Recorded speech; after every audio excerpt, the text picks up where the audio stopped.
বাংলা মিমি রয়েছে আপনাদের সঙ্গে। অত্যন্ত চাঞ্চল্যকর একটা তথ্য উঠে আসছে মালদার গাজলের ডাকাতির ঘটনায়। প্রতিবেশী করেছিল এই ডাকাতির ছক, ব্যাংকের ডাকাতি প্রতিবেশীরই। গাজলের সমবায় ব্যাংক ডাকাতির ছক কষেছিল সমীর মণ্ডল, অস্ত্র এবং লোকও জোগাড় করেছিল সমীর। পুলিশের গুলি খেয়ে ধরা পড়ে যায় সমীর মণ্ডল, ধরা পড়েও নির্বিকার সমীরের অভিযোগ অস্বীকার।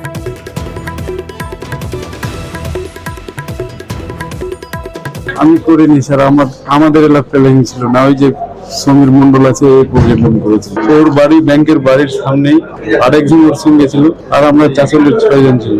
আমাদের ইচ্ছা ছিল না, বারবার ডাকে শালা আমাদেরকে ফাঁসিয়ে দিল। ডাকাতির কথা ভাবলা কেন? এই জন্য।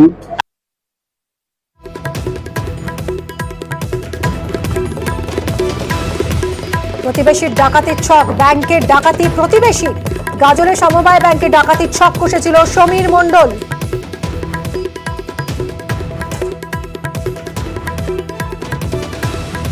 কথা বলবো সেবক আমাদের প্রতিনিধির সঙ্গে।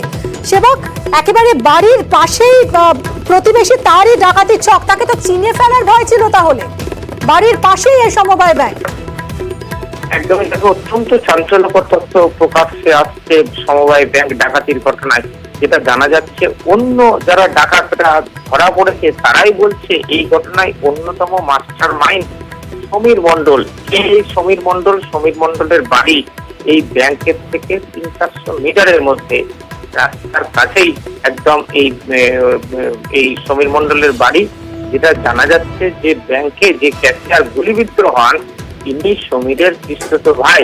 আরো অনেক তথ্য পাওয়া যাচ্ছে এই সমীর মণ্ডল সম্পর্কে। আমরা যখন খোঁজ করতে যাচ্ছি, সমীর মণ্ডলের বিরুদ্ধে এর আগেও একাধিক অভিযোগ রয়েছে, ছিনতাই সহ বেশ কিছু অভিযোগ, এবং এর আগে বেশ কয়েকবার জেলও খাটে। মালদা, উত্তর দিনাজপুর, দক্ষিণ দিনাজপুরের জেলে থাকার রেকর্ড রয়েছে এই সমীর মণ্ডলের, এবং তার আচরণে পরিবারের লোকজনও বিরক্ত। জানা যাচ্ছে যে গতকাল রাতেও তার বাড়িতে অজ্ঞাত পরিচয় আরো 2 যুবক ছিল। এরপর আজ ডাকাতির কিছুক্ষণ আগেই 3 যুবক বাড়ি থেকে বের হন। এর কিছুক্ষণের মধ্যেই ডাকাতির ঘটনা ঘটে। পরে পুলিশি অভিযানে পুলিশি তাড়া খেয়ে পালানোর সময় সেখানে গুলি হয় দুপক্ষের মধ্যে, আর সমীর গুলিবিদ্ধ অবস্থায় পুলিশের হাতে ধরা পড়েন। এই সমীর 2013 সালে বিজেপির টিকিটে ওই এলাকায় পঞ্চায়েত ভোটের প্রার্থী হয়েছিলেন। পরিবার সূত্রে দাবি যে সেই সময় মামলায় জড়ান তিনি। তারপর থেকেই তার মধ্যে বদল এবং অপরাধ প্রবণতা। শুধু তাই নয়, তার যে কাজকর্ম তাতে বিরক্ত ছিলেন পরিবারের লোকজন। পরিবারের লোকজনও একই বাড়িতে থাকলেও খুব বিশেষ কথাবার্তা ছিল না এবং বদমেজাজি ছিলেন এই সমীর মণ্ডল, এমনই তথ্য উঠে আসছে। আর আরো যারা গুলিবিদ্ধ হয়েছেন তারা কিন্তু নিউজে কেউ বলছেন যে এই সমীর মণ্ডলই তারা নাকি তাদের ডেকে এনেছিল, লোক জোগাড় করে ডাকাতির পরিকল্পনা করেছিল। সেবক, সঙ্গে থাকো। ধরা পড়েও কিন্তু একেবারে নির্বিকার সমীর মণ্ডল অভিযোগ অস্বীকার করেছে। তোমরা কজন ছিলে? 8 জন ছিল। 8 জন ছিলে। হঠাৎ করে এই ব্যাংকে ডাকাতির পরিকল্পনা কেন? এই ব্যাংকে তোমার আত্মীয় চাকরি করে? যে গুলি লেগেছে বলতে পারবো না। তোমাদের অস্ত্র কোথা থেকে পেলে? অস্ত্র আমরা নিয়ে আসছিলাম, ওরা নিয়ে আসছিল। তোমরা গুলি চালিয়েছিলে? আচ্ছা, তোমার কোথায় গুলি লেগেছে? কোমরে। তোমরা কবে থেকে এখানে ডাকাতি যে করবে, কবে থেকে পরিকল্পনা করলে? হঠাৎ করে। ব্যাংক বলছে 6 লাখ টাকা কোথায় লুট হয়েছে। টাকার কাছে আমরা ছিলাম না, কেউ। আমি গেটে ছিলাম। কে বলবে এই কথা শুনে যে এত বড় একটা ছক কষেছিল ডাকাতির এই সমীর মণ্ডল, একেবারে পাশের ব্যাংকে, বাড়ির সামনের ব্যাংকে দুঃসাহসিক ডাকাতির ছক। চক্রী সমীরের কি তাহলে ব্যাংকে কোনো আত্মীয় রয়েছে? আরো জানার চেষ্টা করবো সেবক আমাদের প্রতিনিধির কাছ থেকে। সেবক, একদমই দেখো, যেটা আমরা আজকে ব্যাংক সূত্রে জানতে পেরেছি, ব্যাংকে অন্তত প্রায় 15 জন কর্মী রয়েছেন। এদিন হাজির ছিলেন 5 জন। কিন্তু ঘটনা সূত্রে যেটা উঠে আসছে যে এই ব্যাংকে ডাকাতির সময় গুলিবিদ্ধ হন ব্যাংকের ক্যাশিয়ার ক্ষীরোদ মণ্ডল, যিনি বাধা দিতে গেছিলেন ডাকাত দলকে। আর এই ডাকাতির ঘটনায় যে মূল অভিযুক্ত হিসেবে উঠে আসছে নাম সমীর মণ্ডলের পিসতুতো ভাই ক্ষীরোদ মণ্ডল। তবে দুজনের মধ্যে সম্পর্ক কিন্তু তেমন ভালো ছিল না, এমনটাও কিন্তু অন্তত পরিবার সূত্রে দাবি করা হচ্ছে। ফলে দাদার ব্যাংকে ভাইয়ের হানা। তবে এর মধ্যে দাদার যে কোনো ভূমিকা তা কিন্তু এখনো স্পষ্ট নয়, বরং তাদের উভয়ের মধ্যে সম্পর্ক খুব একটা ভালো ছিল না, এমনটাই কিন্তু স্থানীয় সূত্রে জানা যাচ্ছে। আর গুলিবিদ্ধ ক্ষীরোদ মন্ডল অ্যাকাউন্টেন্ট, তিনিও কিন্তু জানিয়েছিলেন যে সকলেই যারা এসেছিল মুখ বেঁধে এসেছিল, কালো চশমা ছিল, তাহলে তাদেরকে কিন্তু চেনা সম্ভবপর ছিল না। সম্ভবত স্থানীয় যোগ বা সম্ভবত সমীর চিনে ফেলার সম্ভাবনা থাকার জন্যই এই কালো পোশাক, রোদ চশমায় মুখ চোখ থেকে দুষ্কৃতীরা সশস্ত্র অবস্থায় হানা দিয়েছিল। কিন্তু যেভাবে ডাকাতির ঘটনা হয় যে গত রাত থেকেই দুজন সমীরের বাড়িতে ছিল, তারপরে দুপুর 2:30 নাগাদ একসঙ্গে বাড়ি থেকে বের হয়, এর কিছুক্ষণের মধ্যেই ডাকাতির ঘটনা। ফলে 6 জন বলা হচ্ছে চাঁচল মহকুমা থেকে এসেছিল ডাকাতির জন্য। ফলে এতজনকে একত্রিত করা, আগ্নেয়াস্ত্র জড়ো করা, গাড়ির ব্যবস্থা করা সবটাই কিন্তু পূর্ব পরিকল্পিত এবং সম্ভবত রেকি করে করা হয়। আর তার মাস্টার মাইন্ড, অন্যতম মাস্টার মাইন্ড সমীর মন্ডল, এমনই কিন্তু উঠে আসছে প্রাথমিক পুলিশি তদন্তে। একদমই এই ডাকাতির মাস্টার মাইন্ডে সমীর মন্ডল, এভাবে সে প্রত্যেকটা প্রশ্নের ঠান্ডা মাথায় জবাব দিয়েছে। এতটা বেপরোয়া সে কিভাবে হচ্ছে? মানে খবর পাওয়ার পর বিভিন্ন দিক থেকে আমাদের সোর্স ছিল, বিভিন্ন দিক থেকে আমরা তাড়া করছিলাম গাড়িটাকে। তারপরে যখন ওরা বুঝতে পারলো যে আমাদেরকে জেনে ফেলেছে বা পুলিশ ধাওয়া করছে, তখন ওরা একটা স্কুলে, প্রাইমারি স্কুলের সামনে গাড়িটাকে রেখে তারপরে নেমে পালিয়ে যাচ্ছিল। টোটাল এদের বক্তব্য অনুসারে এরা বলছিল প্রায় 8 জন, তো আমরা 4 জনকে ধাওয়া করছি। মানে 4 জন এক সাইড গেছে, 4 জন অপোজিট সাইডে চলে গেছে। 4 জনকে ধাওয়া করতে হবে, 2 জনকে আপাতত ধরে, এরা ইনজিওর ছিল, কিছুটা গুলি চালাচ্ছিল এরা। এদের কাছ থেকে গুলিও পাওয়া গেছে, পিস্তলও পাওয়া গেছে। এই সমবায় ব্যাংক থেকে প্রায় 6 লক্ষ টাকা ডাকাতি করে দুষ্কৃতীরা।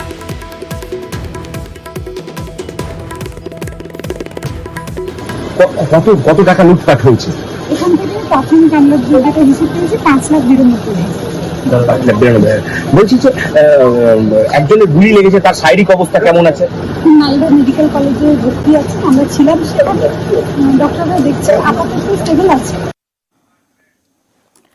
যে কোনো ঘটনায় অভিযোগ দায়ের করতে হলে আমাদের থানায় যেতে হয়, কিন্তু সেই অভিযোগটা যদি হয় কখনো পুলিশেরই বিরুদ্ধে, তখন তো অনেকেই ভাবেন যে পুলিশ এক্ষেত্রে কি করবে, এই অভিযোগ কি আদৌ নেবে? এবার কিন্তু পুলিশের বিরুদ্ধে অভিযোগ জানাতে কমিটি গঠন করা হলো। সরাসরি অভিযোগ জানাতে নজিরবিহীন পদক্ষেপ। এই কমিটিতে কারা কারা থাকছেন আরো বিশদে জানবো। আমার সঙ্গে রয়েছেন আমাদের প্রতিনিধি সোমরাজ। সোমরাজ, কি জানা যাচ্ছে এই কমিটি নিয়ে? দেখো, মুখ্যমন্ত্রী মমতা বন্দ্যোপাধ্যায়ের নির্দেশে এই কমিটি গঠন হয়েছে, যে 4 সদস্যের কমিটি গঠন হয়েছে। সেখানে প্রাক্তন বিচারপতি অসীম কুমার রায়ের নেতৃত্বে এই কমিটি তৈরি করা হয়েছে। কমিটিতে রাজ্য পুলিশের ডিসি, কলকাতা পুলিশের পুলিশ কমিশনার এবং রাজ্যের স্বরাষ্ট্র সচিব রয়েছেন। মূলত পুলিশের বিরুদ্ধে অভিযোগ করার জন্য এই কমিটি গঠন করা হয়েছে। আমাদের নবান্ন সূত্রে খবর, ইতিমধ্যে রাজ্য স্বরাষ্ট্র দপ্তরের তরফে সেই নির্দেশিকা জারি করা হয়েছে। মূলত পুলিশের বিরুদ্ধে যারা অভিযোগ জানাতে চান তারা এই কমিটিতে অভিযোগ জানাবেন। এবারে কিভাবে এই কমিটিতে অভিযোগ জানানো হবে, কোন কোন অভিযোগ জানানো হবে, কি ইমেল করে জানাবে নাকি ফোন করে জানাবে, অভিযোগ জানানোর পর কতদিনের মধ্যে অভিযোগকারীকে তার উত্তর দেওয়া হবে, গোটা বিষয়টি এই কমিটির তরফে নির্দেশিকা আকারে জানানো হবে, রাজ্যের স্বরাষ্ট্র দপ্তরের তরফে জানানো হবে। পাশাপাশি টোল ফ্রি নম্বরও দেওয়া হবে। একাধিক পদক্ষেপ করা হচ্ছে। আপাতত প্রাথমিকভাবে এই কমিটির নোটিফিকেশন গুলো রাজ্যের স্বরাষ্ট্র দপ্তরের তরফে। ধন্যবাদ সোমরাজ। আলু ব্যবসায়ীদের ধর্মঘটে কড়া পদক্ষেপ রাজ্যের। চাপের মুখে পিছু হটলেন আলু ব্যবসায়ীরা। মন্ত্রী বাচারাম মান্নার সঙ্গে বৈঠকের পরেই ধর্মঘট প্রত্যাহার ফরেদের।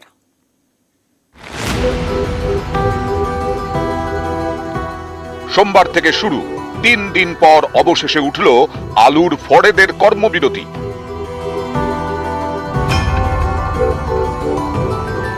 রাজ্যের আলুর বিষয় নিয়ে যে উদ্ভূত পরিস্থিতি ছিল, সাধারণ মানুষের স্বার্থে, রাজ্যের স্বার্থে তারা যেরকম কর্মবিরতি আজকে উইথড্র করে নিল, আজ থেকেই প্রতিটি স্টোরে ব্যাপক পরিমাণ আলু বেরোবে। আমাদের স্থির বিশ্বাস কাল থেকে আমাদের বাজার সম্পূর্ণটাই নিয়ন্ত্রণে থাকবে। সোমবার থেকে ধর্মঘট। কোল্ড স্টোরেজ থেকে আলু বেরি করেননি ফোরেরা, ফলে বাজারে আলুর যোগান কমে যায়, বেড়ে যায় দাম। একাধিক জেলায় 1 কেজি আলুর দাম 50 টাকা ছুঁয়ে ফেলেছে। একদম খুব খারাপ আলু রয়েছে, সেগুলোই 40 টাকা 50 টাকা যে যেমন পাচ্ছে নিচ্ছে। আমরা তো আলু খেতে পাচ্ছি না। এই অবস্থায় কড়া পদক্ষেপ করে নবান্ন। জরুরি ভিত্তিতে বুধবার সকালে জেলা শাসকদের নির্দেশ দেন মুখ্য সচিব। বলেন, হিমঘর থেকে আলু বের করতেই হবে, বাজারে আলুর যোগান বাড়াতে হবে, প্রয়োজনে জেলা শাসকদের হিমঘরে যেতে হবে। সেই মতো ময়দানে নেমে পড়ে জেলা প্রশাসন। এতে চাপে পড়ে যান ফোরেরা, তুলে নেন সোমবার থেকে চলা ধর্মঘট। এদিন হুগলির হরিপারে আলু ব্যবসায়ীদের সঙ্গে বৈঠকে বসেন মন্ত্রী বেচারাম মান্না। এই বৈঠকেই ধর্মঘট তুলে নেওয়ার সিদ্ধান্ত হয়। কিন্তু এ থেকেই রেহাই মিলবে? বাজারে আলুর দাম কি এখনই কমে যাবে? এরই মাঝে এদিন বিকেলে ফের এক দফা নির্দেশ যায় জেলায় জেলায়। মুখ্য সচিবের এই নির্দেশে বলা হয়েছে, ব্যবসায়ীদের সঙ্গে কথা বলে বাজারে আলুর যোগান নিশ্চিত করতে হবে। নিউজ 18 বাংলা। সোমবার থেকে ফরদের কর্মবিরতি, আর এর ফলে বাজারে আলুর যোগান কম, দাম বেড়ে যাচ্ছে।